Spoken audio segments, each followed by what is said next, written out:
Virginia Trioli. Mornings on ABC Radio Melbourne. I have some lines free and you can finally meet the Mayor of Stonnington, 1300 222 774. Delighted that we're representing that local government area today, a very significant and important part of town. So don't waste this opportunity. If you've been hanging out for this, I've got some lines free. Grab your moment now because we'll be going to the open line in around about 15 minutes' time. So this is the moment, 1300 222 774. Jami Klisaris is the Mayor of the City of Stonnington. Jami, am I pronouncing your name correctly? Yes, Jamie. Jamie, thank you. Nice to meet you. You too. And this is your second time as Mayor? That's right, yes. My first go was 2017.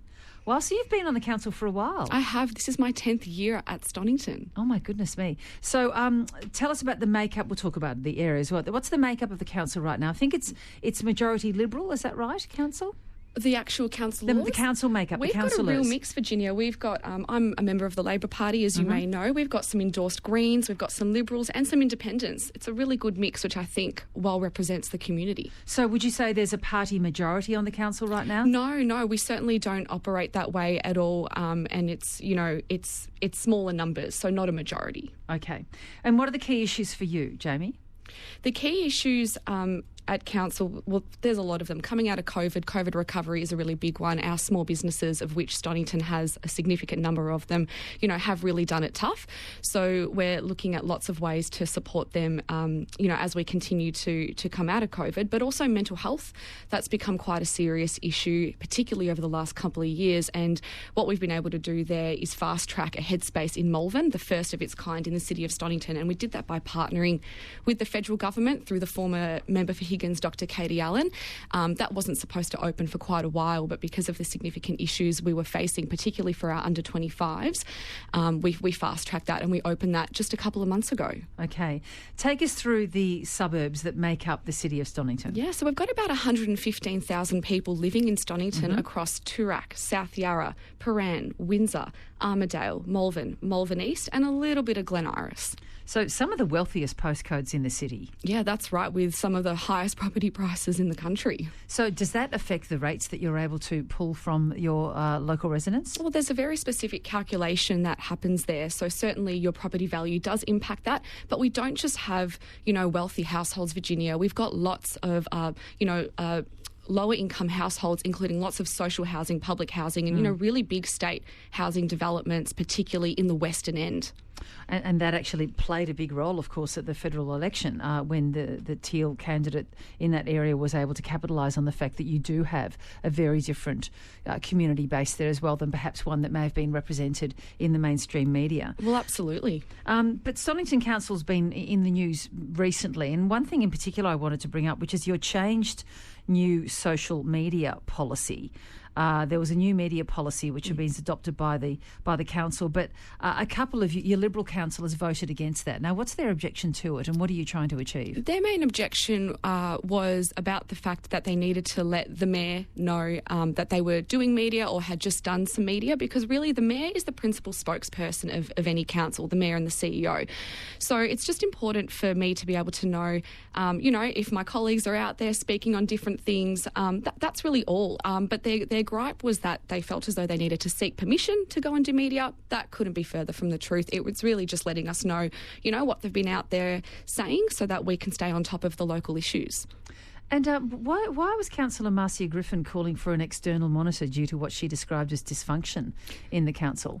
Look, I'm not too sure why Councillor Griffin formed those views. You would have to ask her. However... Did you not, as Mayor, not speak to her about that at all? Look, not directly after that council meeting. We've had lots of discussions. I would say that that's come from, a lot of the internal conflict that, is on public display, unfortunately, to some extent. But, it's important for the community to know that although we've got those tensions within the group, it hasn't actually affected our decision making and the quality of our services that we are delivering to the community. Well, clearly she has a different view. So, and as you just mentioned and acknowledged yourself, there's a fair bit of conflict within that council. It does tend to make the news a lot. Why do you think that is? Well, I put it down to having such a mix of political views and spectrums within the group of 9 that naturally there's going to be conflict. I think it's unfortunate that some of those things are playing out the way they are. However, the conduct processes of which the media has been reporting on is a process that is available for councillors who feel as though something's happened to them by another councillor that they feel is just not on. And, it's a really hard process to go through and something that is often a last resort for councillors. And it's just a shame to see it, played out in the public because, it is a private process that can't really be talked about. Well, I don't know if Stonnington members of the Stonnington local government area are reluctant to come on air, but I can't see you there, 1300 222 774. I know. And many have been, clamouring for you to come on. I'll ask in a moment why it's taken so long. But now that you're here, this is the opportunity to ask. So why has it taken so long for Stonnington to join us here? We've been doing this now for, almost 3 years? Well, I can't speak on behalf of the former mayor. I'm not too sure. But, I'm here and I'm thrilled. And, it was just about making sure we found the right time that, suited me. And, it's no secret that we've got our challenges. And that's what I've been really focusing on, is the internal dealings of council. So, yeah, I'm here now. Well, a lot of the issues that are brought to us, and not necessarily as part of our Meet the Mayor segment, but about your neck of the woods, is development and about council approving plans for redevelopment, particularly when it comes to the heritage of the area. I think it's summed up here by Liz, who's texted this in. Please ask the Mayor why there's no heritage listing in Toorak. Beautiful old houses and their trees and gardens are being knocked down every day. I don't live in your area, but I travel through it sometimes, and I can see that as well. The character of the place has changed. Are you regretful that there's perhaps been too much energetic support for that kind of development at the expense of the heritage of your important area? No one can deny that the city of Stonnington, from a character perspective, has changed immensely. I've been in the area for about 25 years and, nearly my whole life, and I've seen it really, really change. But on the issue of heritage, we've actually got a lot of heritage properties in Stonnington. About 25% of our properties are covered by some sort of heritage overlay. But the question goes to why a lot of it still doesn't get to stay. Why still there's a development priority that's given? Why is that? So the state government sets the planning legislation, and unfortunately Stonnington has been earmarked as a growth corridor, and we have to accommodate another 20% of people by 2036. And that will significantly and mostly happen on the western end of the city, so around that South Yarra area. So what we really try to do at council is try to control the way those buildings look, how the car parking operates. Can we take a level off? Can we improve the design?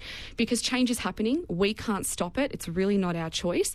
So we try to ensure we've got a very consultative planning process where local residents can become objectors and be a part of that. And we actually see some really good outcomes. However, I will not deny that the area is absolutely changing. Well, if you've got a different point of view and you'd like to put it to Jami Klisaris today, you know the number, 1300 222 774. Dean, you've called in from the Stonnington Ratepayers Association, is that right? I have indeed, Virginia. How are you? I'm well. What's your question for the Mayor? Well, it's actually not a question. I just wanted to follow up a statement. Jamie's actually been a good mayor. She knows me quite well. I just wanted to say the reason Marcia Griffin actually called for a monitor was because of not Jamie, but some other councillors having political attacks against each other. And what we've seen in the community is the behaviour of some councillors denigrate in the last few months. And so there has been a real be careful with what you're about to say here, Dean. I'm not interested in defaming anyone, but no, not at all. You're saying, in your view, and perhaps the view of Marcia Griffin as well, that that some of the engagements between the different councillors is not as good as it could be. Is that what you're saying? That's absolutely correct. And there is, as Jamie knows, there is a current Supreme Court challenge by Councillor Liu against an arbitration finding that was independently found, where he's challenging that in the Supreme Court at the moment. What we're concerned about is that, many thousands of dollars of ratepayers' money ultimately will be spent adjudicating and dealing with these kinds of behaviour. What I will give Jamie the credit for is that Jamie, as Mayor, has come in and tried to steer that ship in a better direction recently and is doing a much better job than previously. Are you working well with Alex Liu, do you think, Jamie? Oh, absolutely. I've got fantastic open communication with everyone in the group. And hi, Dean, it's good to hear from you. We certainly do know each other. But yeah, absolutely. We speak on a very regular basis, or I speak with everyone on a very regular basis, including Councillor Liu.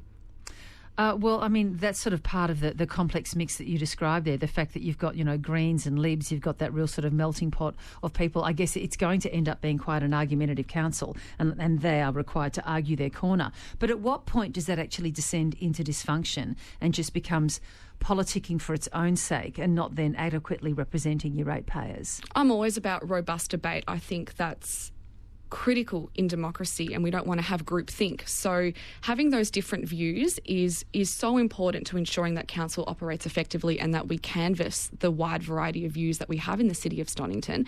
But what if it is just becoming about the views of those individual councillors and their political problems and arguments with each other? Then you're in a bubble, aren't you? Absolutely, that can be a challenge. So, as mayor, my role is to really moderate that and try and bring us all back to the core issues and remember, why we're there, why we're doing these jobs. And I actually think the group is travelling fairly well.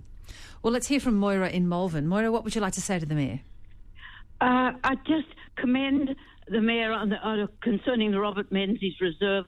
The shoring up of the cliff face has been wonderful, and the planting out has been wonderful. But unfortunately, the turf you can't walk on it. I don't know whether it's the drainage or the watering system, right. But both the oval and the square to the south, it's like a cow paddock. All right, so do you have a marsh happening there at the Robert Menzies Reserve? Yeah, I'm absolutely aware of this, Moira, and it's such a shame that, we've done those retaining wall works and those new plantings which have come out so well, but we have been left with this real challenge on the grass.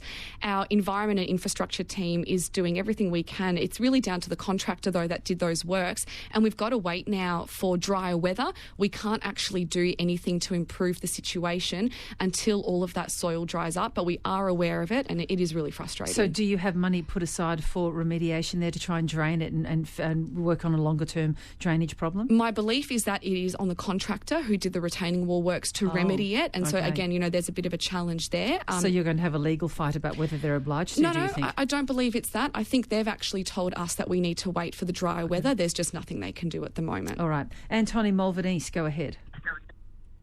Oh, yes. Hi, Virginia. Hello, Mayor. Really happy to have you on. I live in a part of East Malvern, sort of along the area where there's lots of development, lots of new apartments that are being built. I'm not against that per se, but the construction vehicles over the last 2 or 3 years have completely destroyed not just the main road of Burke Road, East Malvern in particular, but also some of the side roads. Is that a council responsibility to fix, because it's getting almost impossible to drive on some of these roads? Well, so Burke Road is actually a Vic Roads responsibility. So any kind of main road or main arterial is for Vic Roads. However, any residential streets is certainly for council to fix. So absolutely, if any construction or vehicle has caused damage, typically it's that developer that needs to fix that damage, but otherwise council would come in and do that.